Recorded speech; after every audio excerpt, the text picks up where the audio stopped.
Bom, boa tarde. Estamos quase começando a nossa palestra com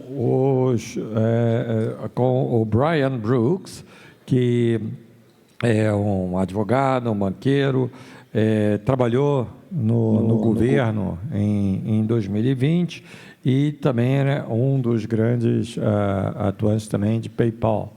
E Dan Schuman, que é ex-CEO da PayPal, e ambos são amigos de uma pessoa muito querida que é o nosso ex-embaixador dos Estados Unidos no Brasil, Cliff Sobel, que conhece muito bem o Brasil, foi embaixador por volta de 2010 e continua muito envolvido, e foi uma pessoa que teve uma trajetória muito interessante também na parte de tecnologia de informação.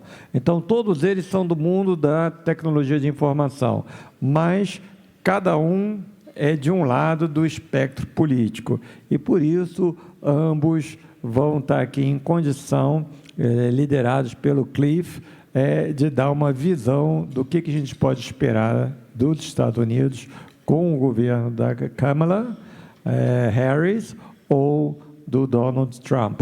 Cliff, good afternoon. We are really excited to have you here. You can imagine how many people are here to hear your views and the views of Dan. Good to have you here too, and of Brian. And what could we expect from a government from Mrs. Harris or Mr. Trump? So the floor is yours, and take us to learn about the next year. Joachim, I wish I had a crystal ball. Sadly, I don't. But let me start by saying it's great to see you. Things come in threes. I enjoyed working with you when you were in government as the finance minister. I enjoyed working with you at the World Bank, and of course now at Safra. So it's always great to see old friends. Also, I want to thank David Safra for inviting us to share our views as to what will be coming up in around 40 days in the United States, the election. I also want to thank Jose Olympia, another great friend. We definitely feel at home at Safra, and we're glad to share our views with you. I will start by reiterating what I said earlier. There is no crystal ball at this point, and just to make sure I have the most current information for all of you that follow the United States and some of you that watch Fox News, I just got off the phone with Sean Hannity, my next door neighbor, to just corroborate my feelings with him literally 1 hour ago. So I'm not representing the viewpoint of Fox either, but it was interesting to hear his point of view, which is actually similar to mine as well. Let me also say that we enjoy working in the past and at present with another Safra banker, Mario Mello, who's also a dear friend. So, David, you have assembled an A-plus team, and we at Valor love working with you and your bank as well. We're fortunate today to have two of our partners, Dan Schulman, who needs no introduction, but we will take the liberties of indulging everyone. Dan has been a friend of Scott and mine for over 25 years. When I was chairman of Net2Phone, the first internet telephony company, Dan was our board member from AT&T. He went on from there to take Priceline through its growing years. He went on to take over Virgin Mobile for Bronson. He then went on to do AT&T, American Express as a group president, and then, of course, PayPal 10 years ago, which has grown into, amongst other things, the largest digital wallet in the world. And what's great about Dan and Brian and myself is I would say that we all want the best outcome for the United States. We come from it from different viewpoints, perhaps. Dan has been the point person from the White House today in reaching out and being the point of contact to the 50 largest technology companies in the United States for the White House. He recently, on Thursday, and he'll tell everyone aspects of his meeting, met with the Harris economic team. So his information is current as we look at the differences between the outcome of the two presidencies. Brian Brooks, who's a venture partner with us, has been the former controller of the U.S. currency. He's been integrally involved with the transition team, which both candidates already have in place, particularly on the financial aspects of policy and personnel for the possible Republican victory. So I think we've got a great ability to showcase different points of view of where the United States can land up in 45 days. I think the best way of starting, Joaquim, if you agree, is I can give my overview of where I think we are. I'll make it short and concise, and then I'll turn it over to Dan and to Brian and let them give their perspective of where the United States today is in its election cycle.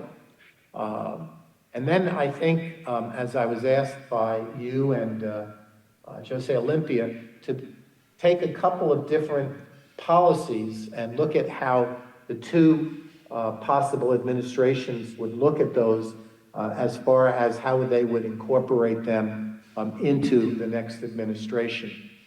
Does that sound as a good plan, Joaquim? Yes, definitely. Okay. You should go that way. Do we want, just a question, do we want to open it up, because we have a full hour time slot, now probably about 45 minutes. Do we want to open it up at the end so we can judge our time accordingly for some Q&A? If you have time, you can have a couple of questions. I have here a tablet where you're going to receive the questions. So you guys have the QR code if you want to send a question. And if you have time, we may field a couple of questions. But go ahead. Okay. While everybody follows the elections globally, because as we make our decisions, we obviously affect the world in many different ways. I would tell you that when you look at polls that talk about the popular vote, they're almost irrelevant. Given the concentration of voters on the East and West Coast, they tend on the popular vote to favor the Democrats significantly. However, I think all of our audience knows presidents are elected by an electoral college. And it was put in place at our inception by our founding fathers 250 some odd years ago that really wanted to make sure that the minorities were not dictated to by the majorities. And they built in a system of checks and balances. One of those is our electoral college, which every state has their electoral numbers of electoral votes based upon the number of congressmen and senators in each state, which tends to give the smaller states significantly more footing than the larger states, because every state has 2 senators. I don't think we need to be more complicated than to say that it is important to look at the electoral college that will make a decision on the votes. As it turns out, the swing states that make the difference is where all the attention is paid to. The United States has had different swing states at different times. Years ago, Florida and Ohio were considered swing states. Today, they are clearly in the Republican red column, as we would say. And therefore, the swing states today that everybody acknowledges can go either way are Pennsylvania, Arizona, Michigan, Nevada, North Carolina, Wisconsin, and Georgia. Those 7 states will determine the outcome. Remarkably, today, every one of those states are within the margin of error. Margin of error means that when polls are taken, they give a proximity of pluses and minuses that give wiggle room to the pollsters to indicate that it could go either way. So every one of the 7 states are today within the margin of error. Also, what is important to note is even though we'll talk mostly about the presidential election, we all know that we are electing Congress, which has a very slim 5-vote majority for Republicans today, and the Senate. The Senate has a majority of 1 today for Democrats, but of the 34 seats up for election, 23 of them are Democrats, and many of those Democrats are in what we call red states, where Trump won by significant numbers. Let me deal quickly, and if Brian or Dan feel I'm wrong, they can give their opinion. But quickly today, it looks like the Senate, due to particularly Montana, will go Republican today, with the opportunity of perhaps 2 more, which will be Maryland, which Hogan, former governor, and Moreno, whose, interestingly enough, brother was Luis Alberto Moreno, the former president of the Inter-American Development Bank. Both of those races are within the margin of error, leaning slightly Democratic, but both of those could turn out to be Republican, especially if in those states Trump does well. Ohio particularly so, because that could be a double-digit margin for Trump, and coattails, as we all know, could help Moreno win. The House is even more precarious at this point. Only 34 seats of 435 seats are competitive. 23 of those seats are Democratic. I believe that as the presidential campaign, whoever wins the presidential campaign will also win the House. Therefore, and this is an important comment to make, therefore, if Trump wins, is a possibility, maybe even a likelihood, that all 3 branches of government, or 2, Congress and the Senate, and the president would turn out to be Republican. That's really important for legislation. And if the Democrats win, it probably will mean they will get the House, but unlikely they would get the Senate, which will mean that we have a government that is split, which hopefully will allow for compromise and not have a progressive left or a far right dictate policy, which might be a very interesting outcome for the United States, a split vote or a bifurcated government. That being said, let me take a minute and introduce Dan Schulman, former CEO of PayPal, and we are very, very pleased, Vice Chairman of the Law, to give his perspective of where we are. Well, I'll just spend a couple minutes complimenting Cliff, and then we can go into specific policy. I think it's important to realize 8 weeks ago, after what was a disastrous debate performance by President Biden, the Republicans were ready to do a coronation of Donald Trump at their convention. It was going to be a massive sweep with coattails running far down in all races, with the Republicans slated to easily win the House, the Senate, and the presidential campaign. When Joe Biden stepped down and the Harris team came into place, basically the election swung back to what we all thought it was going to be originally, which is a very, very tight election.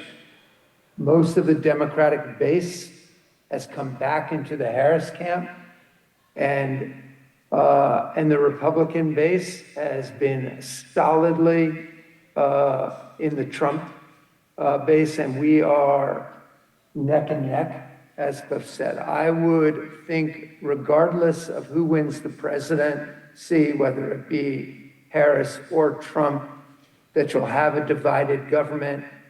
I do think it's likely that the House flips from Republican-led to Democratic-led, and that the Senate flips from being led by Democrats to being led by the Republican Party. The other thing I would point out is this is unprecedented, what's happened. You've never really seen a nominee step down and have the vice president now step up. And so the Harris campaign, and I spent some time with their policy advisors last week, is struggling to define what they stand for right now. Clearly, she has been part of the Biden administration, and the Biden administration has been more left-leaning, a very heavy-handed regulatory environment. I would say more anti-business than what many of us would have liked to have seen. And the Harris administration is trying to make a move back to the center. At least that's what they claim right now. They are engaging the business community much more in policy talks. I think it is likely you'll have one or two business people in the cabinet of a Harris administration, which did not happen in the Biden administration. And President Biden was somewhat beholden to the left. He had made some promises to them to get elected. And if nothing else, he is a man of his word, and he's kept those promises. The Harris campaign is not beholden to anybody right now. They have not made any promises. They are defining their policies. It will still be grounded in what are more democratic kind of policies, more government than private sector, although they're going to be turning more to the private sector for things. We can talk about that. And more multilateral, more engaged very much in discussions with the rest of the world, clearly moving in that direction. But I think we're still waiting for policies to be defined. Even as of yesterday, she started talking about more of her blockchain crypto policies, which is the first time she's done that. But more to come, and I'm sure we'll get into more details. Turn to Brian, my good friend. How are you? Doing great, guys. Thanks for having me, and it's great to speak to this august gathering. Safra was the topic of conversation at my dinner last night, so very happy to be here.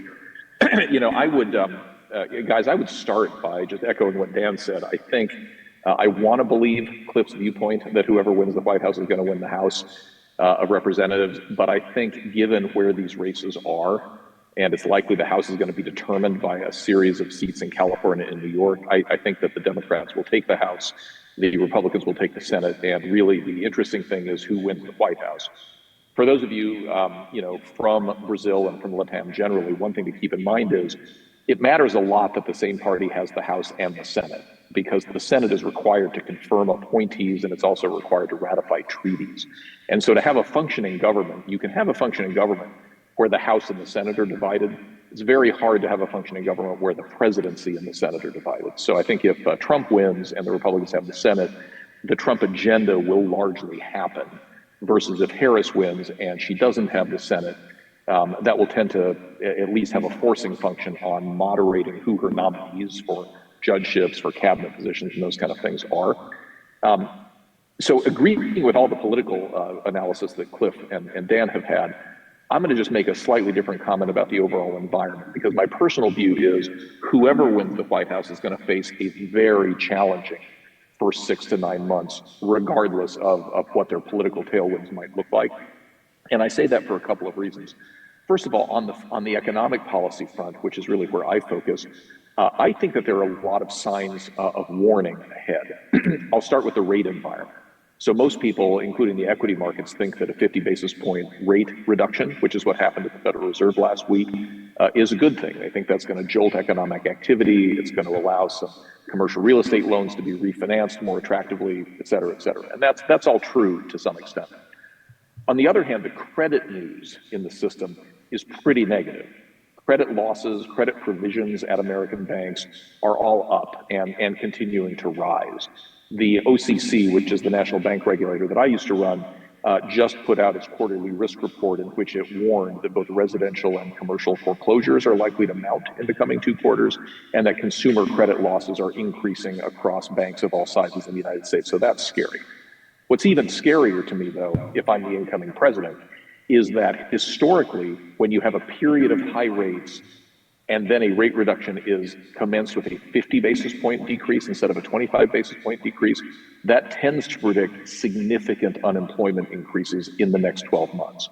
Now, we're talking in the newspapers about soft landings, and everybody on this panel, I think, hopes that that is true, but that's not what history would dictate. And the Fed knows more about this than any of the rest of us do. My worry would be that when they start with such a significant reduction, when there's still, substantial inflation in the system, that says they think unemployment is coming. And I worry about that a lot, especially in a challenged credit environment.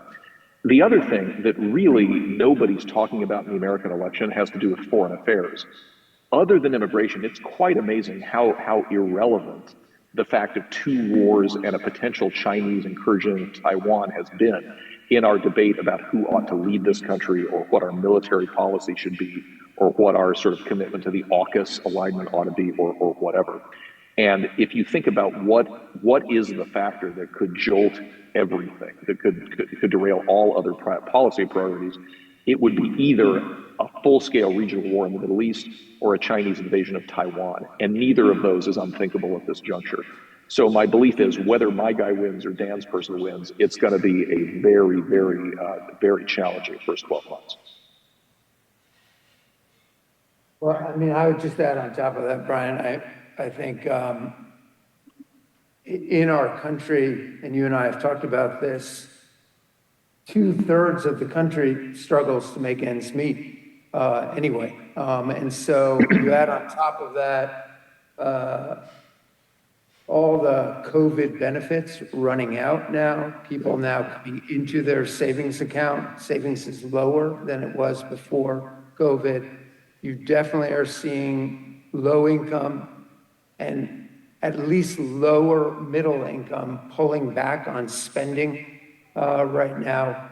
And so I would say the economic picture is clearly mixed. You're going to hit a debt ceiling negotiations right away. I mean, it's going to be whoever wins is going to face a number of issues, not to mention some of the geopolitical issues, of which I think a China invasion of Taiwan is much less likely than potentially some other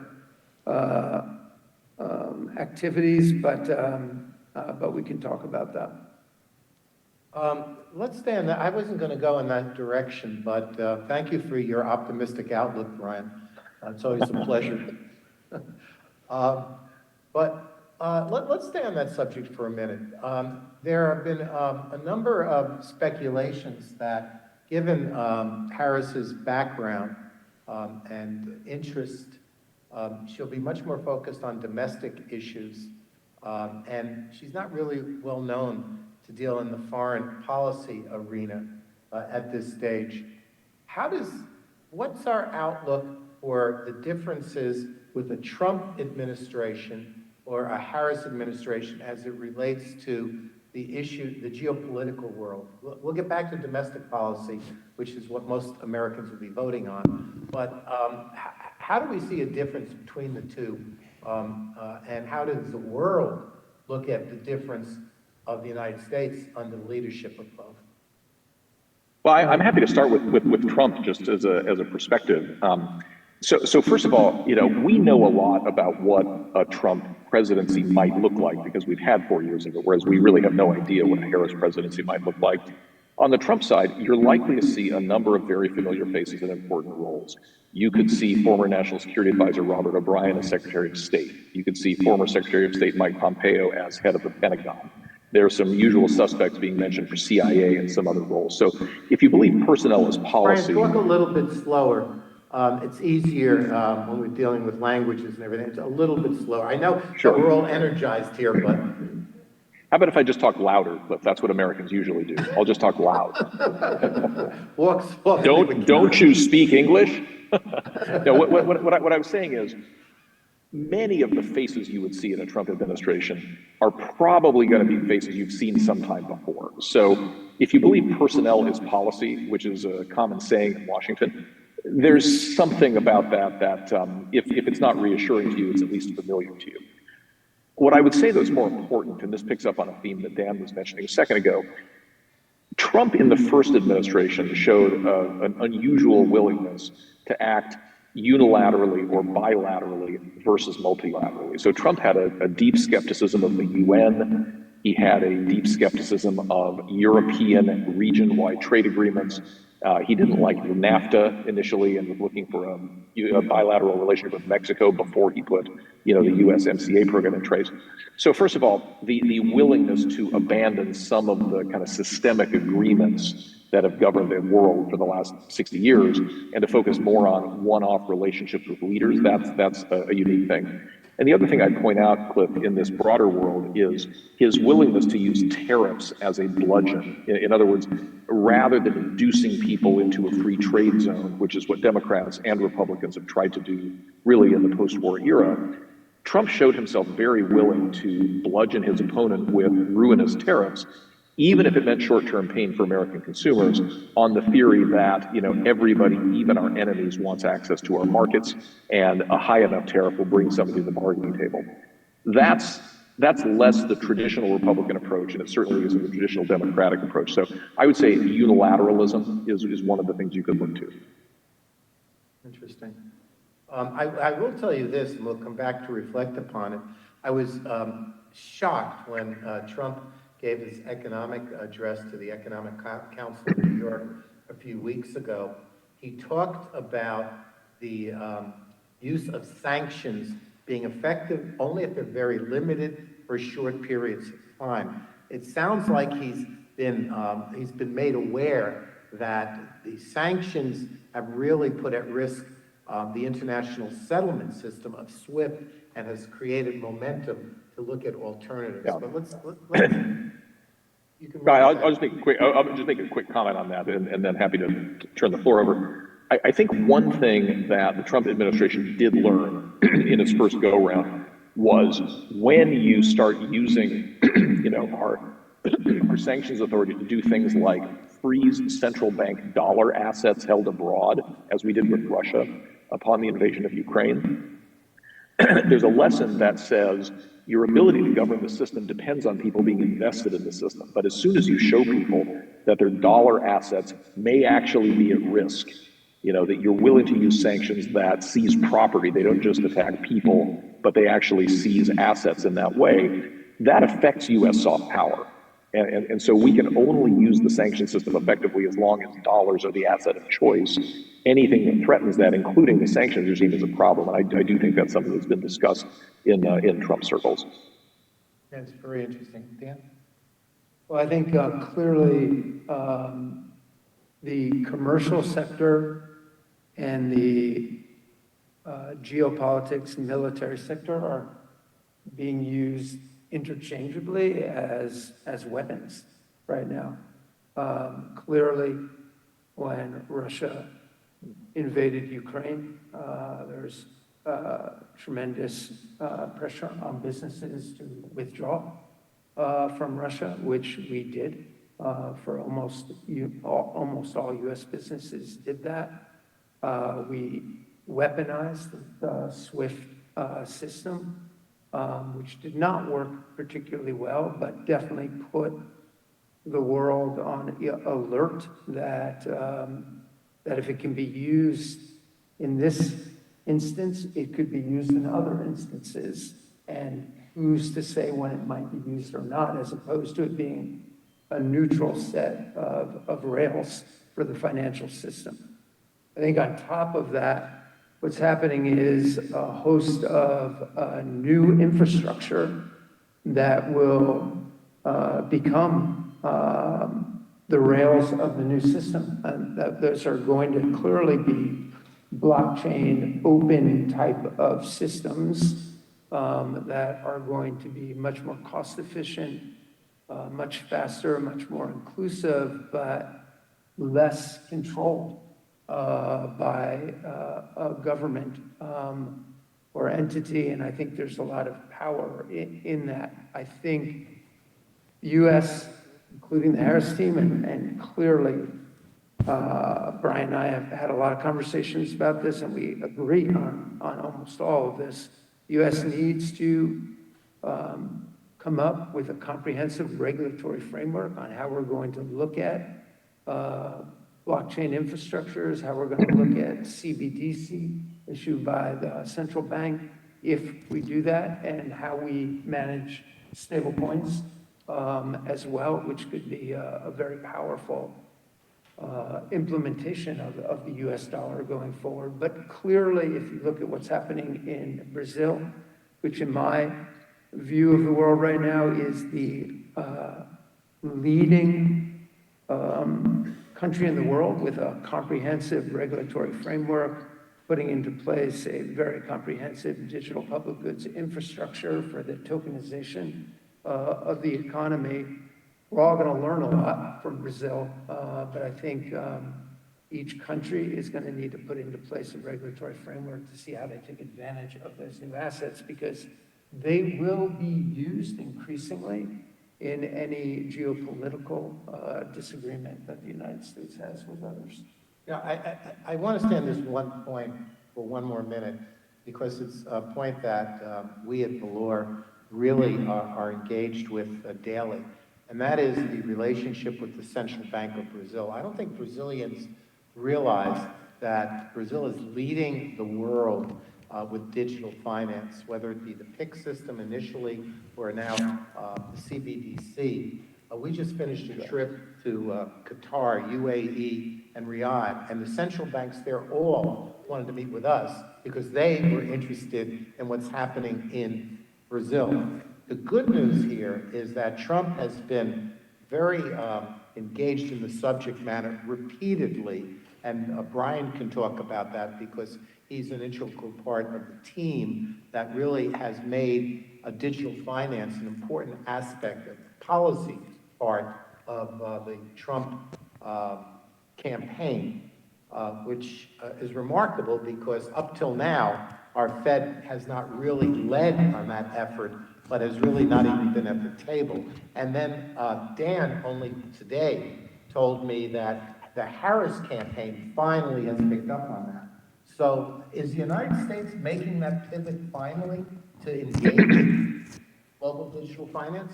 Well, I think, first of all, Brian, what I'd like to start on this, was, if not the leader, one of a very few set of leaders in government that worked very hard to set the stage and tone for a move towards digital assets. Brian, I'd love to hear some of your thoughts on it, because you and I, when I was in industry and you were a regulator, had a lot of conversations around it. But they're all very positive, actually. But Brian, I'd love to hear your thoughts around it, and then I'll tell you what I'm hearing on the Harris side. Well, I mean, look, that was an interesting moment in time where, honestly, there was a little bit of schizophrenia in our administration about what our approach ought to be. and even before I respond to Dan's prompt here, I'd just tell a funny story of, I did a number of things about crypto assets and the involvement of banks with decentralized networks like blockchains. And as a result of that, I had a lot of media interest, so I did a lot of TV in those days. And there was a morning, I remember, when I was doing an early hit on the CNBC Squawk Box program with Andrew Ross Sorkin. It was a short hit about some custody issue we were ruling on, having to do with banks' custody of Bitcoin or something. By the time I got back to my desk, 4 minutes after going on TV, I had 8 text messages from the Treasury Secretary, the last of which was in all caps. And it said, "Why are you on TV talking about Bitcoin?" 5 question marks, which normally is not a good career moment for somebody who's in my role. But I think 6 years later, I've been vindicated here. Donald Trump himself is out giving the exact same talk that I was giving on CNBC way back then. So clearly I had something right. But look, what Dan is talking about is, when I was running the agency that regulates the national banking system, we had a lot of institutions who were coming to us with questions about what could they do to serve customers who were invested in Bitcoin or Ethereum or whatever. And as we started engaging with those kinds of questions, the questions went deeper, and it was less about, gee, I have a customer who has some wealth in Bitcoin, and how should I value that when I look at their assets for a mortgage or something. And it became much more about the underlying networks and blockchains that those assets support. So what we tried to do is think historically about how the US financial system thought about technology developments in a previous era. And if you go back far enough, you will find a set of regulatory rulings that looked at the first computers. And there was a question that was presented to the American bank regulators back in the 50s involving whether banks could maintain account ledgers on a mainframe computer, or did they have to keep them in a set of physical books and records in paper. And there was a ruling saying that, subject to certain requirements, they could actually use computers. And then you fast forward a little bit, and there was a question in the 70s about these automated teller machine networks. And people were very worried about ATM networks because for the first time you could get cash out on the weekend. And I know I'm speaking to a Latin American audience. Now, you guys aren't Argentina, but think about how important it is in Argentina that the government be able to control when people can withdraw their cash, right? So that was very controversial in the 70s. And we've had technology issues like this for a very long time. What we did when we took a careful look at blockchains and the assets that support those blockchains is we realized the blockchains are not different in kind from other networks that American banks have been allowed to use in the past. They're different in that they're decentralized, but they're just a network means of transmitting value or information, much as the internet was, much as the ATM machine was before that, much as the SWIFT network is, or the automated clearinghouse. And once we started making those analogies, we had a hard time understanding why it wouldn't be allowed, for example, to use a stable coin traveling across the Ethereum network to send a payment, when it would be allowed to send a sell order for dollars across the Fedwire network to ask the Federal Reserve to move a dollar from account A to account B. Really, the same things are happening, but there's a much more updated technology that is cheaper, faster, more secure, more resilient, but it's the same activity. And so once we figured that out, we released a series of guidance documents and a series of regulations that said, as long as it's analogous to these traditional kinds of money transmission or savings products or network maintenance that we've always allowed banks to engage in, these things are not different in kind. The technology is different, the risk management needs to be carefully focused, but the underlying activity is not different in kind. That was our approach. So let me do this, because we're going to run out of time, and this is not going to be a blockchain education. This is more of just explaining that the world is changing quickly. Some people say we have the AI revolution. Believe me, following the AI revolution will be the settlements and digital finance revolution, and Brazil is really at the center of it. So let's change this. Actually, before I change the subject, I met Brian when I was on the White House Intelligence Board, and I was told this brilliant controller of the currency could talk about the importance of this as a national security interest. I invited Brian for a 15-minute session, which turned out to be an hour and a half, and we became the best of friends. I also got a note from our Secretary of the Treasury, Mnuchin, who said, Brian Brooks does not represent the administration's views, and you have to take the Deputy Secretary, who was much more balanced. That was Justin. So it was really true. Turns out I was right. I'll let you tell Manouchian that. All right, so let's get back to Harris and Trump. There are certain things that tie us together. Let me talk about one or two themes, and then we'll talk about 4 or 5 issues, and you'll quickly, both of you, tell the audience how the two candidates probably look at them. But the first is a very interesting thing. As much as you're going to have, could have a bifurcated Congress with Republicans in the Senate and Democrats in the House, as Brian thinks, there are certain things that have to be dealt with. One is the extension of the 2017 tax policies that expire next year. There will be a necessity to deal with that. So where domestic policy may be difficult in that type of a government, how do you see the extension of the 2017 Tax Act? Dan, do you want to go first? I mean, look, I think there's clearly differences between the two candidates on this front. You know, Harris administration wants to take up the business rate taxes by, call it 700 or 800 basis points, and clearly look at ways of what they would call more progressive taxation, taxing upper income much more than lower income, and that is very different than the Trump taxes not passed. He's thinking about even lowering corporate taxes. So I think it's a matter of, you know, Is it take all here, or will it be compromised? I think it's going to have to be compromised because we think it's going to be a split. And you will have business ferociously lobbying the administration and talking about second order effects that if you raise taxes, that may lead to more unemployment or other things. So Unrealized capital gains, possible or not? probably not. Probably not. Brian? Well, you know, to me, there are a lot of ways of attacking this question. I'd start by saying there are some proposals on the Democratic side that every single person I know who's voting for Harris is voting for Harris with the caveat that they're doing so because her tax policies won't pass the Congress.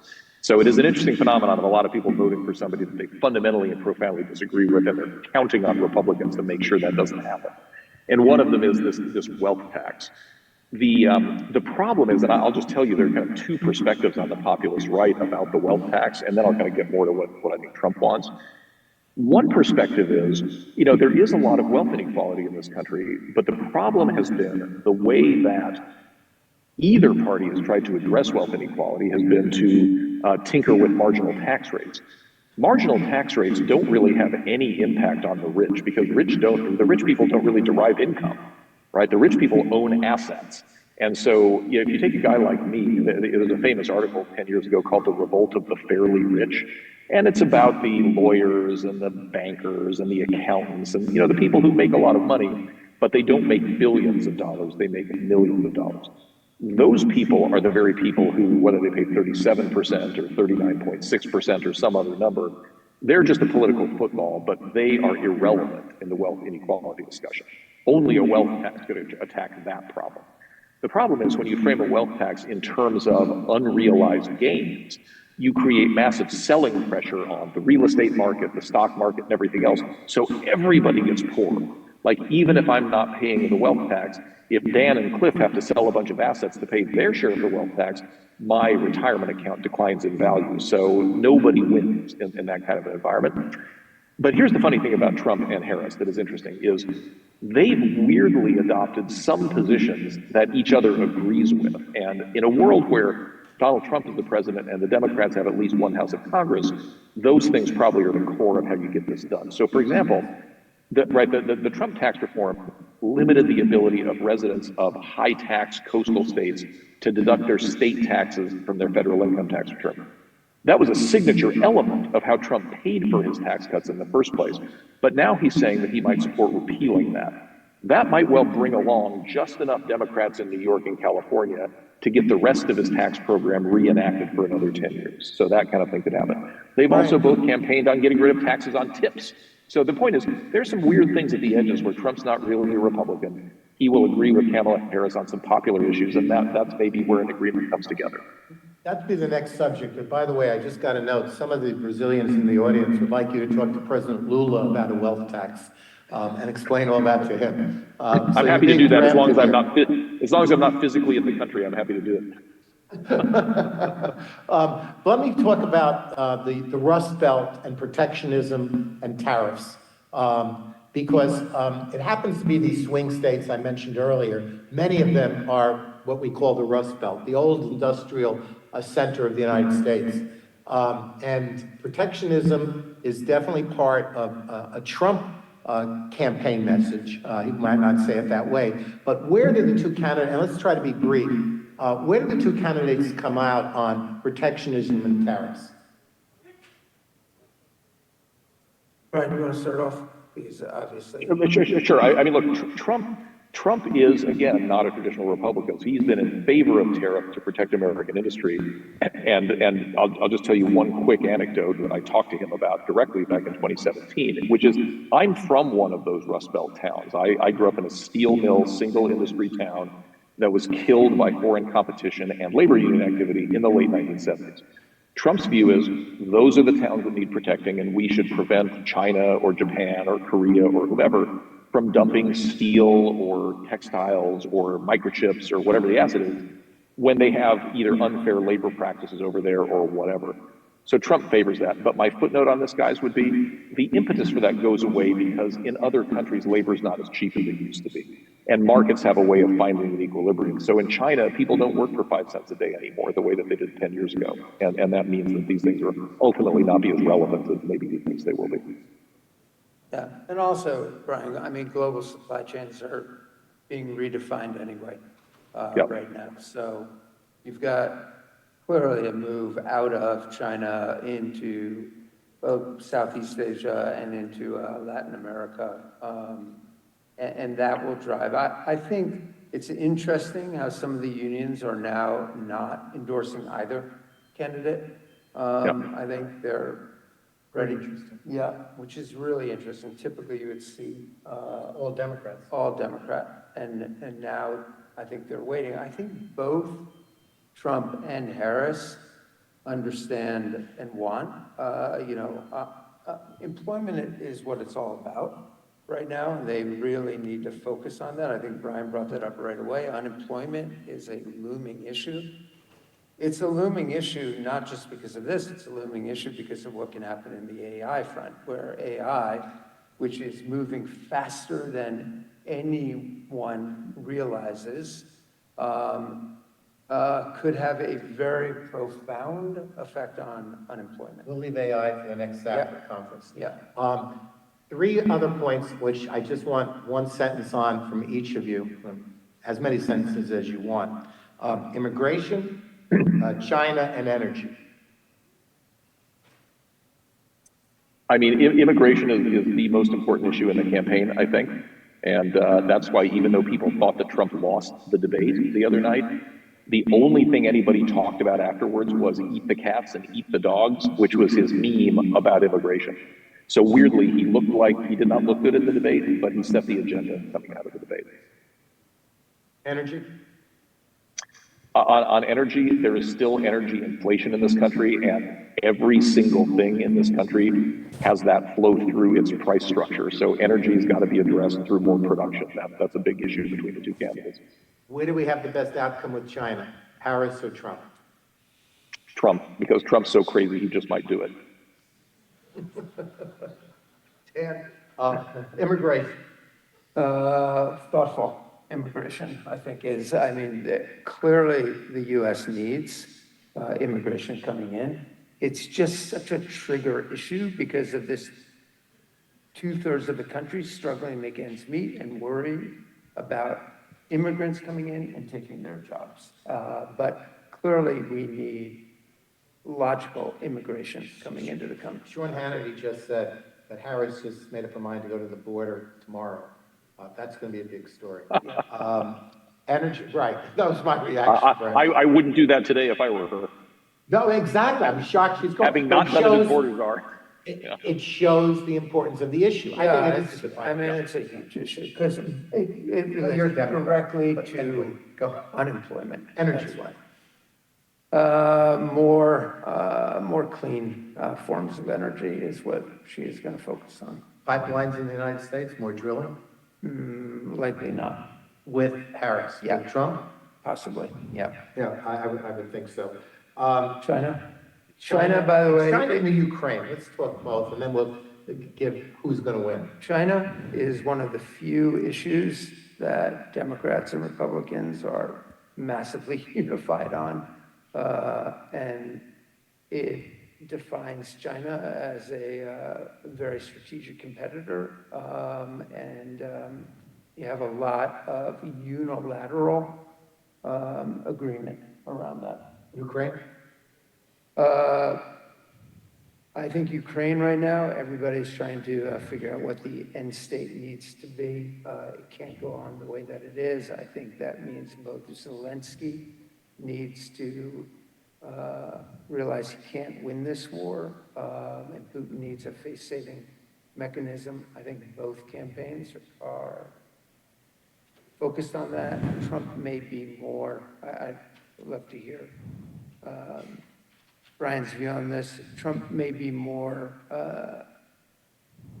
direct on it, and therefore may be able to make it happen faster. Right? Ukraine? I mean, the conservative wing of the Republican Party, it doesn't want to be fighting foreign wars. You know, it's an isolationist wing. And so what I would say is Trump will find some way out. Certainly J.D. Vance will demand it, even if Trump isn't focused on it. So I had J.D. Vance at my home 3 weeks ago.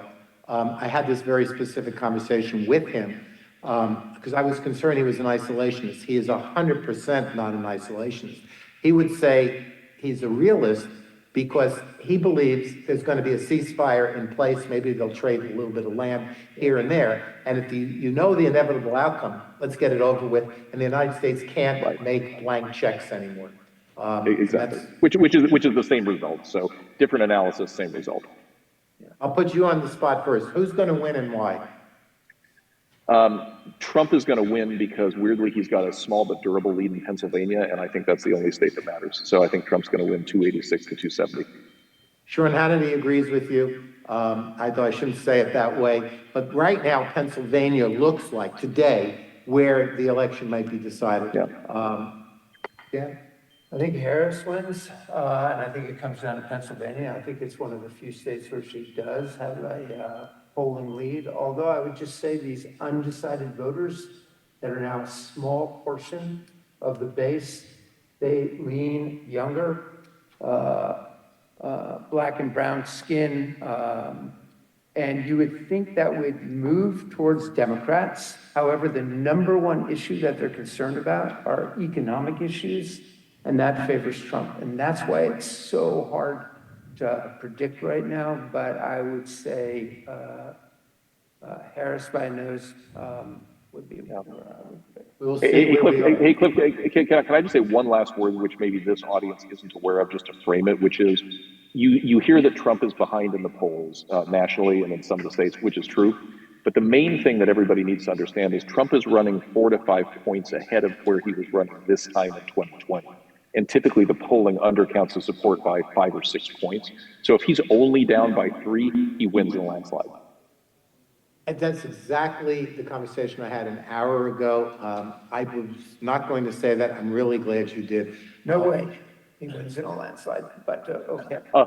Electoral landslide. He could create in a crazy scenario. He could win 302 electoral votes. Don't think he will, but he could, given where the polls are. Excellent, Thank excellent. David Safra, Joaquim, Jose Olympia, and Mario Mello. I'm sorry we didn't have time for questions, but we could have spent another hour on this. That was extremely insightful. Definitely things that for us in Brazil are new, some perspectives. And okay, 45 days, and you're going to know where we're heading. Thank you so much for your time. Thank you so much for sharing your knowledge and your insights. Thanks, everybody.